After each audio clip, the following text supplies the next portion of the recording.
just suck sometimes. There, I said it. Am I calling out an entire sector of the industry, the sector that I work in? Yes. Hi, my name is Jamie Wolfer. I'm your online wedding planner. And in today's video, we're going to take a slight detour from my typical content of where I help couples plan weddings on any budget. There is absolutely no budget shaming here, and take a quick focus on other wedding planners. When I first got started in this industry, I could hardly find anybody that would allow me to shadow them for free, to come work alongside them, to watch what they do, to gain experience, and get my foot in the door in the industry. There's just this general idea of, if I help you get started, then you're going to steal clients from me. And even now, over 8 years after I booked my first client, I am still seeing potential wedding planners running into this over and over and over again. So what did I decide to do? Solve the problem.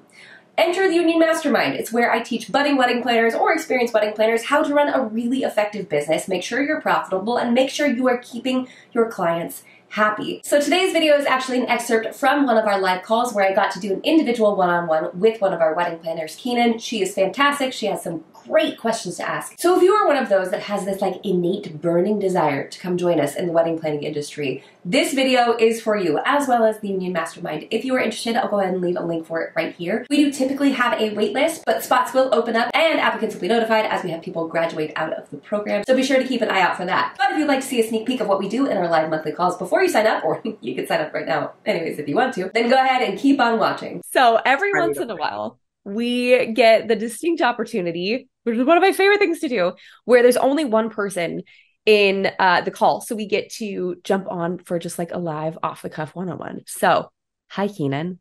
Hi. Thank you for being here. It's your first meeting and you're like, just one-on-one with me. You're welcome. One of my favorite people right now. I'll take it. And Rebecca and Katie now, because like they're hilarious in the chat. So they're great. Yes, they are hilarious. It's sometimes too hilarious, guys. Calm down. This is a work environment. All right. So do you have some questions? I do. So I am a mental health therapist in the Bay Area. Great. And it feels just like this most natural jump to do wedding planning, because I handle chaos on a daily basis, like very daily basis. However, I have experience wedding planning, I have experience in venues that have weddings. I don't know how to feel confident in booking a very first client, to make this jump, to be like, this is a whole new career path. How do I do that? Yeah. What do I do? So what's the biggest fear? What's the biggest concern? Is it that your brand will be ruined if you screw this up? Is it that, how to find them? What's the concern here specifically?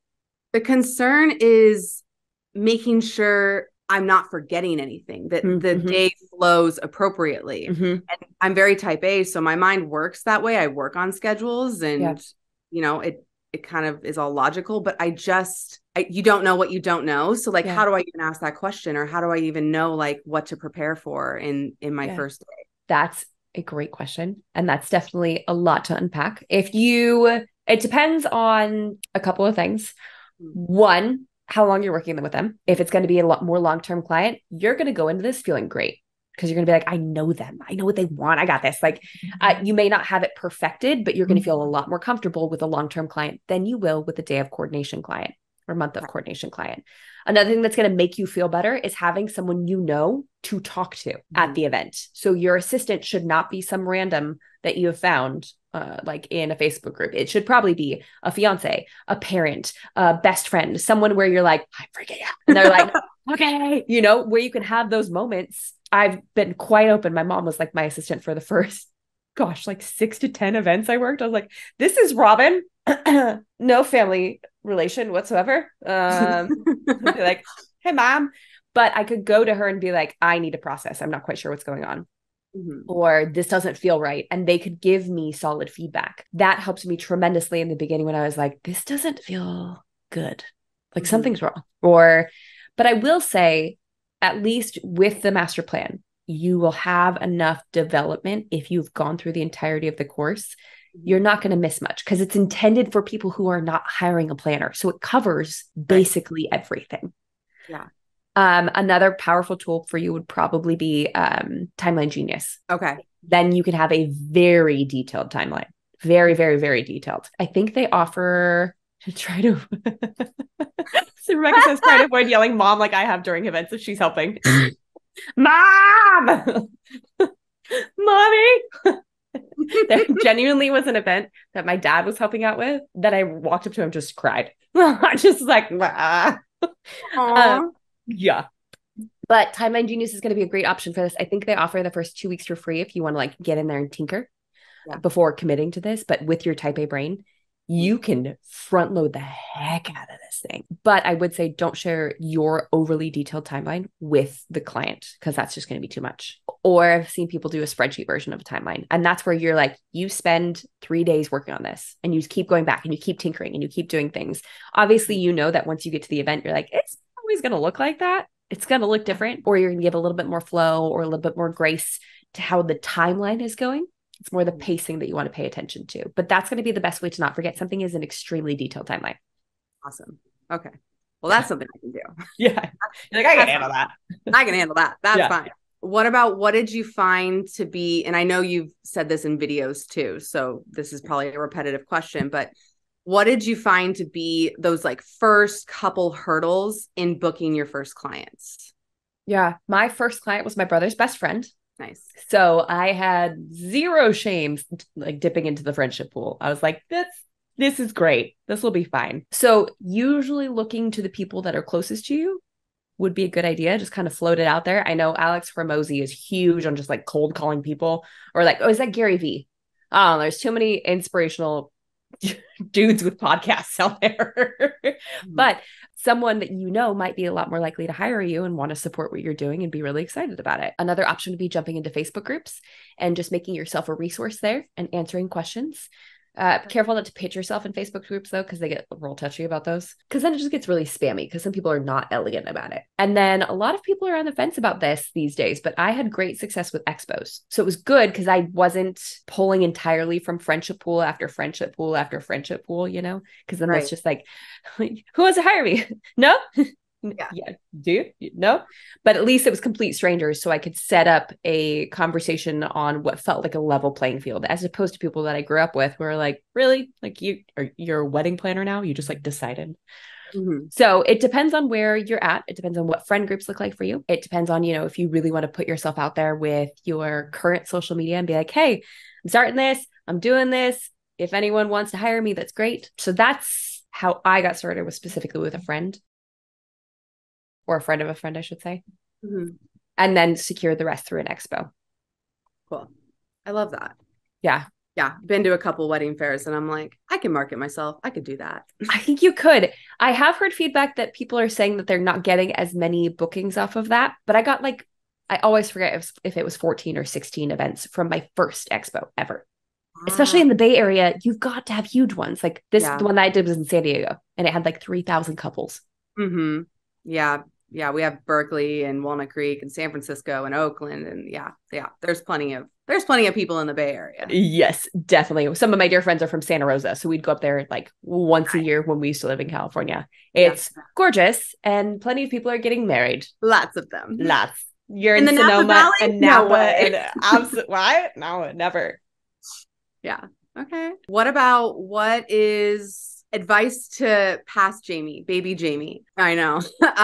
What is, when you're first getting into this, all of that like self-doubt, that critical thinking, I'm year one into this and no one's going to hire me and they're going to see right through me that I'm not good at this because I just liked planning my own wedding. And so why would they want me to plan theirs? You know, like what kind of things helped you get through that? Well, one, I think it was important to feel that. Probably unpopular opinion, but I think I needed to feel a little bit of that imposter syndrome so I would prove myself. Yeah. Because that's the way my brain works, where I'm like, I had to doubt myself a little bit. I had to kind of go through do I have this? I don't know. Do I have this? Can I do this? Is this real? And then like keep pushing and faking it in front of clients and being like, I have totally got this.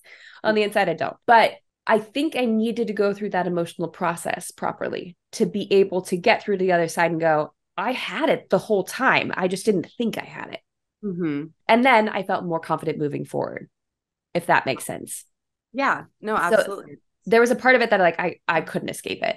And I don't know if you're into the Enneagram at all, but I'm a 3. And so we're big on like, gosh, we are shame filled. Okay. We are shame filled persons. Yeah. I'm 2 weeks 3. So yeah. Yes. All there. we got it on lockdown. So I had to kind of push through that until I had social and literal proof. I'm not screwing it up. It's totally fine. And then also decompressing at the end of the event with my trusted loved one who was working it with me. What went wrong? Was it our fault? And what could we do differently next time to prevent that from happening? Was one of the most profound things I could have done, because most of the time it wasn't our fault. Really. I mean, it's not like we lit the bride's dress on fire or, it's we just trusted that the photographer was going to come back in a timely manner, and they don't always do that. Okay. Next time we know. Now I'm now at the point where I don't have a cocktail hour that's shorter than like an hour. Basically, we always extend it a little bit further. So I think that there's part of that confidence struggle that I had to work through. I also think that like the mystery of what we do aids it a little bit, because everyone's like, I don't know what a wedding planner does. And you're like, we make it up as we go along. No, not necessarily, but there's enough to it that once I got through the hump of that stressor and got on the other side, I'm like, I could tell people that I like hand knit lace doilies for weddings, and they'd be like, oh, okay, because it's such a mystery for what we do. So that's why one of the biggest things in the beginning that I struggled with was boundaries. Big time, because I wanted everyone to like me and I wanted to say yes to all the things. And I fell into the trap, and almost every single planner does this, where they're like, I'll do rentals and I'll do florals and I'll do invitations, because they all seem so easy, right? Why aren't more people doing this? Because they learn that it creeps over their boundaries. It takes more time than you anticipated. So learning how to lovingly say no, I wish I'd learned that sooner, but now I'm way better at boundaries because of this business in my personal life than I was before, for sure. So that's one of the big tenets that we teach in this specific mastermind is like boundaries, because that's where people get burnt out. I'll never forget, like I went out to dinner with one of the founders of Wedding Chicks, and she was trying to bring in these different vendors so she could mentor all of us. And one gal was like, she was like, I just don't understand. My clients will text me at like 11:30 at night. And they just won't stop. And Amy from Wedding Chicks is like, then why do you tell them to just not text you? She's like, because they need me. I'm like, well, that's the recipe for you like burning out in 2 years. Right. Yeah. So that's probably what I would go back and tell baby Jamie. Yeah. So gosh, boundaries. They're so important. They're so important, but it's just so hard sometimes. Yeah. Yes. Get that.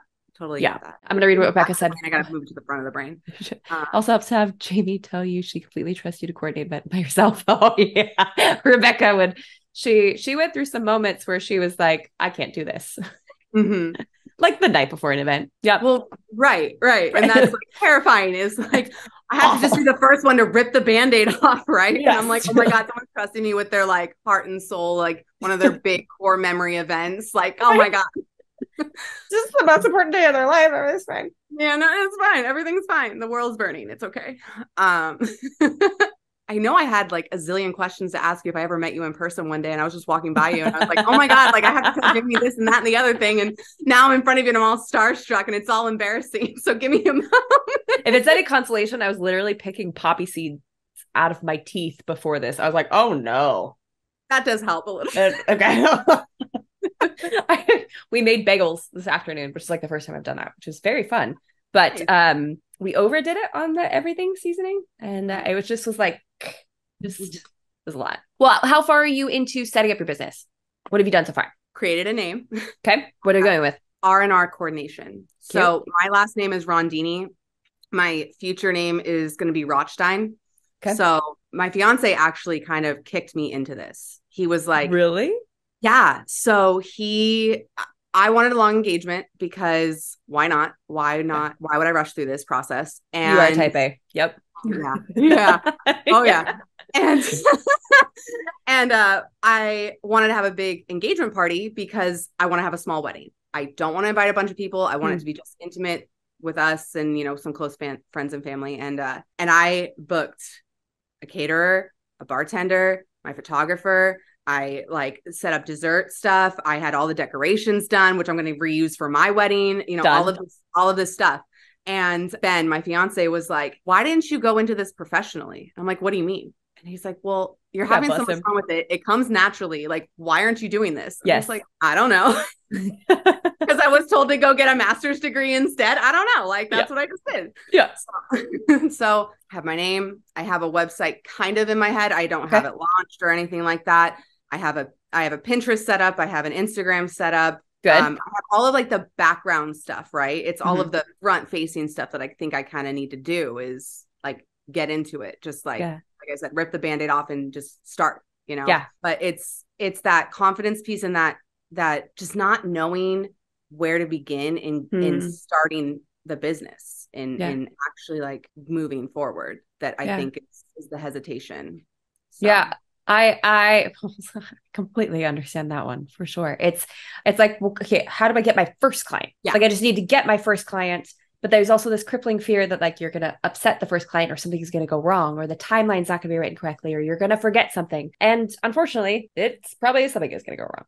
Right. And that having that acceptance before you go into it and just being prepared to be nimble on your feet is going to serve you very well. I realized earlier when you asked about getting your first client, I didn't mention something that actually a dear friend of mine who's a videographer, Dave, does when he's training new videographers.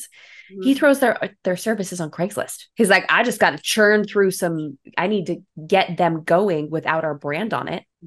Need to see what they've got going for them. So I'll just toss it on for a discounted rate. They have no idea they're getting a $5,000 videography package or whatever it happens to be. I just need them boots on the ground. Right. So that would possibly be an option. See if you could get yourself on Craigslist, toss something up there. Thumbtack could work too. I don't know if they actually even have event coordinators on Thumbtack. Yeah. Something like that. If you can assist for anybody. Because I think you'll figure out once you get into just that first event or two, you're going to be like, wait, seriously? Okay. That was not that bad. All right, let's go. Yeah.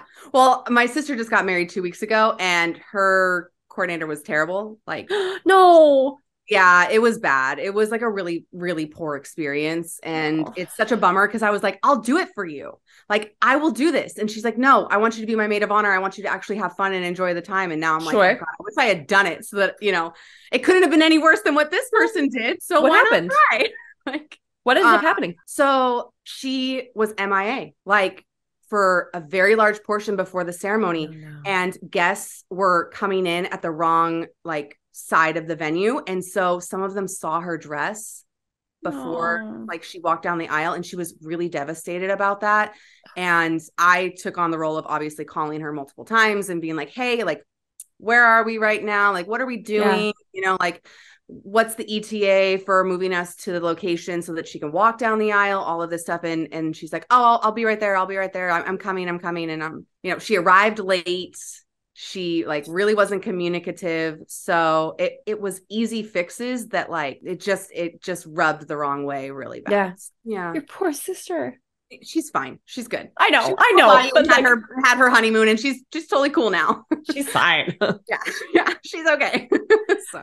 But now that you've had that experience, like how much of that is going to be such a pain point or like an impetus for you now to just be like, I will communicate. Okay. Well, right. And what you just said about headsets, like that is just such a good nugget of a detail that it's like, yes, okay, I don't want to be on my phone. I think that is really actually rude. And I'm like, I don't want people to think that I'm just like, I'm playing Candy Crush on my phone right now.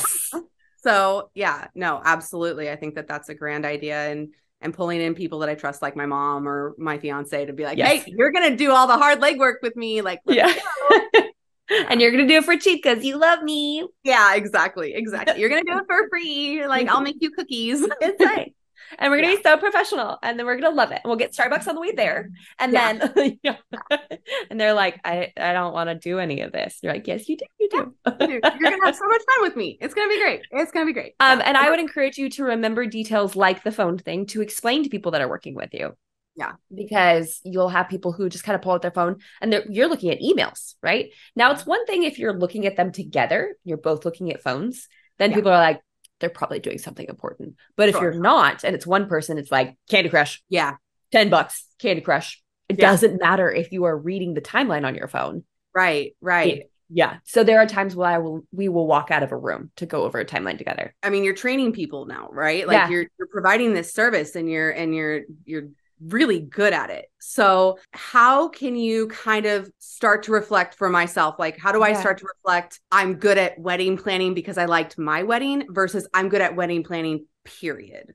Like, how do you kind of tell like, yeah, I can make a career out of this. I'm good at this. Like, you know, this isn't just because I didn't just enjoy it because it was my wedding and it was my event that I was planning. Yeah, I think that has a lot to do with, well, for me, where that comes from is very faith-based because I wanted to serve people. Yeah. I wanted their wedding day to be a very, very important day for them. And I wanted to be able to cultivate that experience by serving them, by showing up as much as Jesus as I could be in that moment. Sure. To make sure that their day felt like it was being honored the way it needed to be.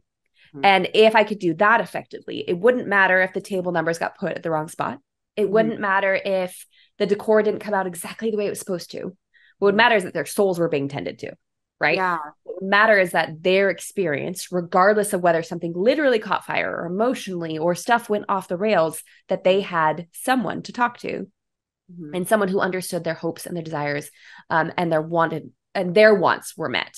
So that was the shift for me where it was less, I was good at this. Like I planned my wedding and that was fun. And it was more, I want you to have fun. I don't want you to care. I just want to be on the dance floor, or I want you to soak up these intimate moments. And I want to cover the places that need to be covered so you can enjoy that. Yeah. So that's what that shift was for me. It was like, I left my wedding and I was like, that was awesome. And then went to work my first one. I was like, wait, I get to take care of all the things that drove me nuts on my wedding day. And I get to make sure no one else feels that, or I'm going to try my best to do that. Oh, I love that. That makes so much sense to me too. It just really, Enneagram 2 makes total sense. Helping the peoples. Yeah. We are helpers. Yes. Yes. Right. Okay. Last question for you. Yes. And now it's left my brain. So give me a second. Oh no. Starstruck. I'm like losing my mind. I'm losing my marbles. And I love I'm going to leave about your assistant being walkie-talkie impaired, because that would be my fiance. Be like, what the hell is this? I don't know. Oh my gosh. Rebecca she can't, I love you, but she'll like start pressing on it when she's midway through her sentence. And you're like, can you try that again? Hold the button down, then start talking and then release, or she'll release before she's done talking. And you're like, I think I got that. Yeah. So you have to go through walkie-talkie etiquette. Yeah. A little bit, right? No, with everybody, I'm always like, okay, here's what you do. Press the button and then start speaking. And then make sure all of your words are out and then you let go.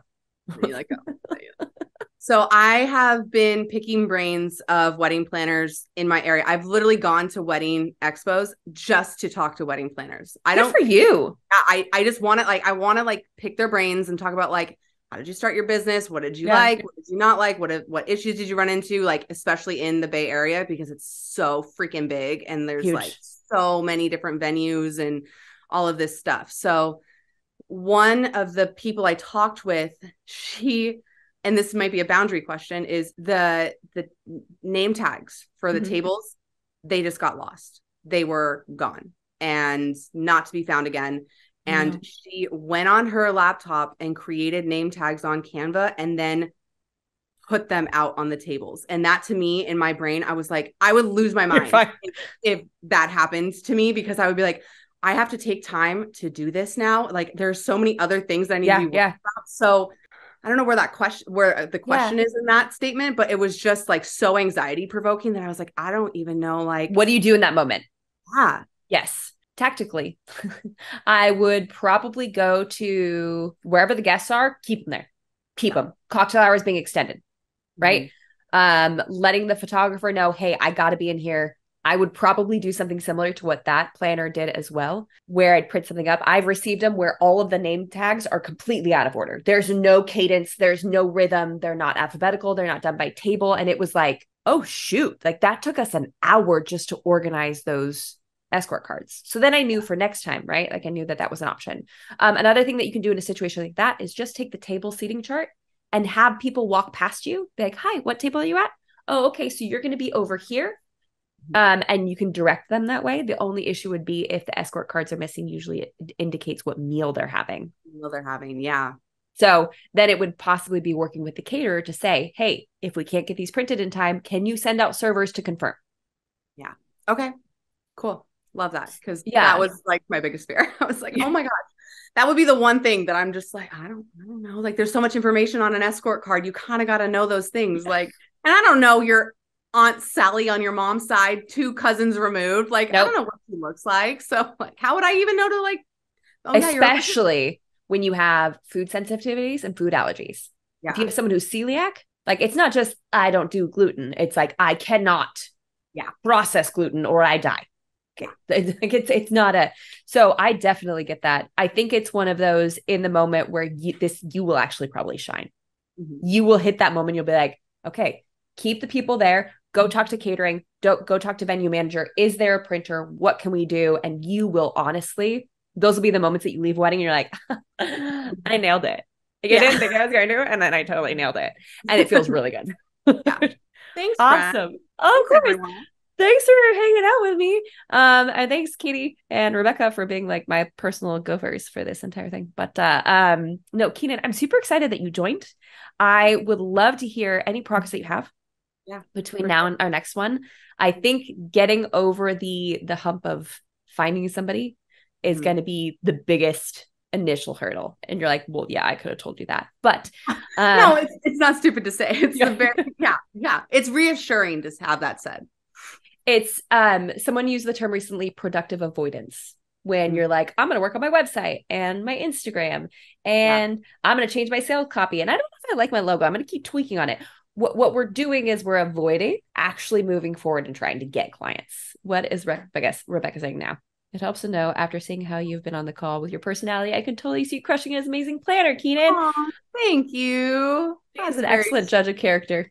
That's wow. I'm going to go like take one of my cats and just go dry my tears now. Take one of my cats. If I had a nickel for every time I heard that. You know, cats make good Kleenex, everybody, in case you missed it. Yeah, they do. Always. Oh, Keenan, thanks for hanging out with me. Thanks for chatting with me. This was great. Next time I'll leave my poppy seeds in my tea.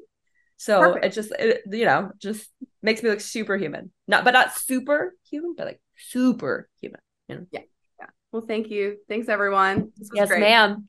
All right, y'all. If you guys are watching this recording back, thank you so much for joining us. I'm going to make sure we covered all of our Wednesday, November 1st at 4 p.m. Pacific Standard Time. You heard about the network. Get up on there. Please do not hold yourself back from getting potential clients by getting onto this list. If you've been at this for 6 months already, let's get you on there. You guys, thank you so much for watching. Thank you for being a part of this mastermind. I am stoked that you're here. Keenan, again, thank you so much for chatting with me. This is my favorite. I love chatting one-on-ones. That was really special. And I can't wait to hear what your progress is next month. No pressure. No pressure. No pressure. Okay. So that's what we have for today's video, guys. Thank you so much for stopping by. I know this was a long one, but I really wanted to make sure that those who are kind of on the fence on whether they want to join the mastermind or not, that you could see what we actually do in these calls and just how hands-on I get to be with the planners that come join me in the mastermind. So again, if you're interested, I will leave a link in the description box down below. Come join me in the mastermind. If you would like to be a wedding planner and you feel like you're running into blockade after blockade, please come join me. I would love to help. And until next time, bye guys!